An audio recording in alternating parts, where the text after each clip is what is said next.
So imagine this. You've waited all week, maybe all month, for a special moment, a milestone birthday, the big 70. The candles, the laughter, your family gathered around the table, and then, out of nowhere, your own son leans close and says words that freeze your blood. "This is your last party here."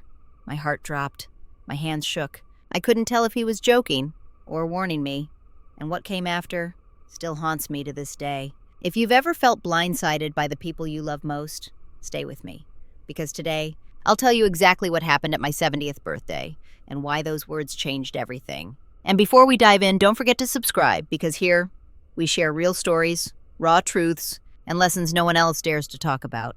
Turning 70 felt like climbing a mountain. You don't just arrive, you crawl, stumble, lose your breath, and finally breathe at the top. I'd pictured that day for years. Balloons, old photographs, a cake with far too many candles, maybe my grandkids tugging at my sleeves, laughing as they tried to help me blow them out. Nothing fancy, just family, just love. And for a while it really did feel like that.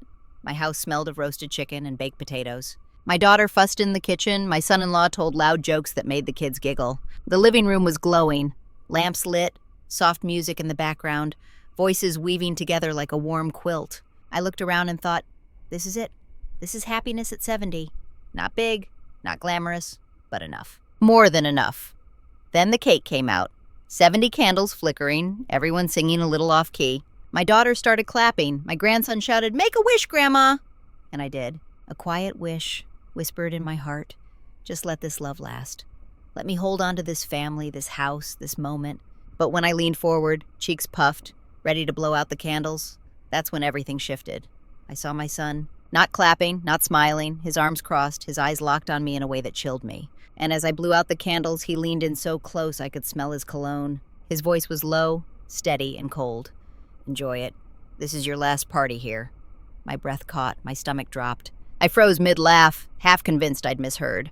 I searched his face for some sign of humor. But no, his mouth didn't twitch, his eyes didn't soften. He meant it. The singing faded. The clapping turned into chatter. I forced a smile, cut the cake, passed plates like nothing had happened. But inside, something cracked. The room suddenly felt smaller. The warmth was gone. My birthday had turned into a warning. And deep down, I knew my life was about to change. That night, when the last glass was washed and the kids were tucked into cars, I sat in my kitchen with the lights off, just me, the hum of the refrigerator, and those words circling my mind like vultures. "Your last party here." What did he mean? Was he joking about age, about death? Or was it something else, something much more practical and much colder? I thought of little things I'd brushed aside, the way he asked me, just a week earlier, if I'd thought about downsizing, the way he lingered in the hallway, running his fingers along the old wooden banister like he was inspecting it. And then there was that one offhand joke, months ago, about how much the house might fetch in today's market. At the time, I laughed, but now none of it felt funny. I didn't sleep that night. My mind played every memory on repeat. His tone, his stare, the way he didn't even try to cover it with a laugh. And for the first time, a thought I never wanted to imagine crawled into my chest. Was my own son plotting against me? The next morning, I tried to catch him off guard. I called and asked casually, "So, what did you mean last night?" He chuckled, said, "Oh, Mom, don't take everything so seriously." But the laugh was hollow. It rattled like an empty can, and my gut told me he wasn't joking. From then on, I noticed more. He started stopping by unannounced, opening drawers he had no reason to open, asking questions about bills, about insurance, about things he never cared about before. His visits weren't visits anymore. They were inspections. And with each passing day, the whisper from my birthday grew louder in my head. It wasn't careless. It wasn't a slip. It was a warning, and I was the only one who seemed to hear it. It happened on a quiet Wednesday. The house smelled faintly of lemon polish. I was sorting old papers, trying to keep my mind busy, when my hand brushed against a folder shoved under some magazines. I almost didn't open it, but curiosity is stronger than fear. And when I did, my blood turned to ice. Inside were documents, real estate listings, valuations, paperwork with my house address written bold across the top, and at the bottom of one page, his signature. Not mine, his. I dropped the folder like it burned. My knees shook. My chest tightened until I could barely breathe. Suddenly, every little sign snapped into place like cruel puzzle pieces. The casual jokes, the inspections, the whisper on my birthday. It was all true. He had started the process of selling my house, my home, behind my back. The betrayal was almost worse than the fear. This wasn't some stranger. This wasn't a scammer on the phone. This was my son, my boy I'd carried in my arms, the child I'd kissed goodnight, the man I'd supported through heartbreaks, failures, new jobs, second chances, and he was planning to take everything I had left. I sat there for hours staring at those papers. At first, I wanted to cry. Then I wanted to scream. But slowly, a strange calm settled over me, because now I knew the truth. And once you know the truth, you can fight it. That night, as I locked up the house, I whispered to myself, "Not yet. You're not taking me out of here. Not like this." And for the first time in weeks, I slept. The next morning, I picked up the phone, not to call my son, but my lawyer. When I showed him the folder, he frowned, flipped through the pages, and said, "Good thing you caught this." He was close. Too close.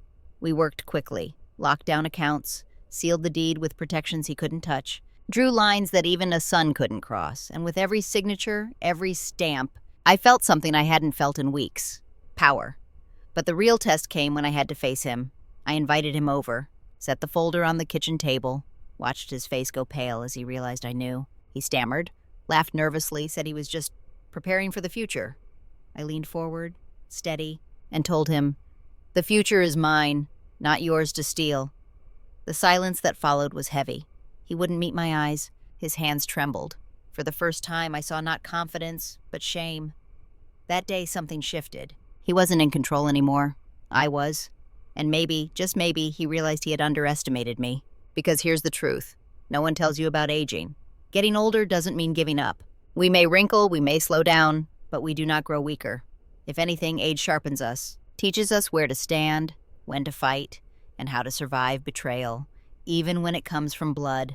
That birthday started with candles and ended with fire. But the fire wasn't his, it was mine. And I'll be damned if I let anyone, not even my own child, decide when my story ends. So that was my 70th birthday, the day that should have been filled with joy, but instead revealed the cracks hiding beneath the laughter. My son's words, meant to shake me, ended up giving me strength. Strength to fight back. Strength to protect myself. Strength to claim my place in this world, even at 70. And if you've ever felt dismissed, betrayed, or silenced because of your age, remember this. You are not powerless. You are not done. You still have a voice. If this story stirred something in you, share it. Leave a comment because your story matters too. And subscribe for more truths we've all lived but rarely speak aloud, because sometimes survival is the strongest story of all.